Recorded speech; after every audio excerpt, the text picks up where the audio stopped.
इंसानों पर भरोसा कर भी लिया जाए तो वक्त और हालात पर नहीं किया जा सकता। वक्त और हालात वो चीज़ हैं जो हर जज्बा, हर रिश्ता बदल देते हैं। औरत की तारीफ मत करो, एक काम करो, कभी वो बेवफाई नहीं करेगी।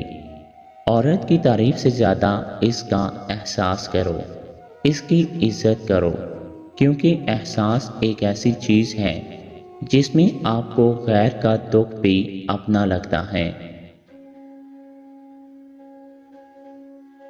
एक दफ़ा मियाँ बीवी घर में बैठे खाना खा रहे थे तो बीवी की नज़र घर में लगे दरख्त पर पड़ी जिस पर काफ़ी परिंदे बैठे हुए थे।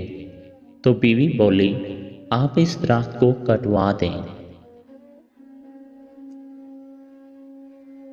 मेरी गैरत गवारा नहीं करती कि इस दरख्त पर बैठने वाले परिंदों की नज़र मुझ पर पड़े। शौहर बीवी की इस बात से बहुत मुतासिर हुआ और दरख्त कटवा दिया। काफ़ी अरसा गुजर गया। एक दिन वो अचानक घर आया तो बीवी को किसी गैर मर्द के साथ देखा। इसे बहुत दुख हुआ। वो अपना घर बार छोड़कर चला गया और किसी और शहर कारोबार शुरू किया। उसे कारोबार में बहुत फ़ायदा हुआ।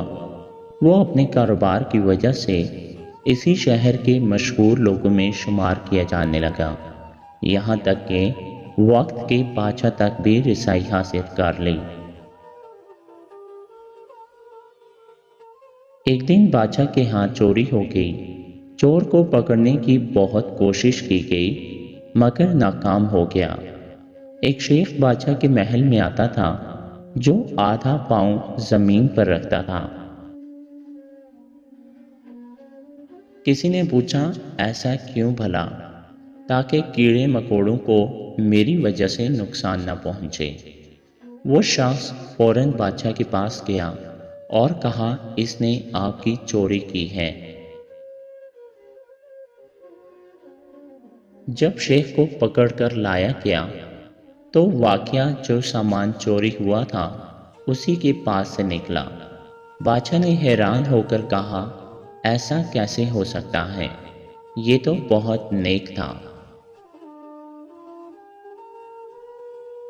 इसने कहा, मेरे घर में एक दरख्त था जिसने मुझे नसीहत की थी। जो लोग ज़रूरत से ज़्यादा नेक नज़र आने की कोशिश करते हैं वो वैसे नहीं होते जैसा वो नज़र आते हैं।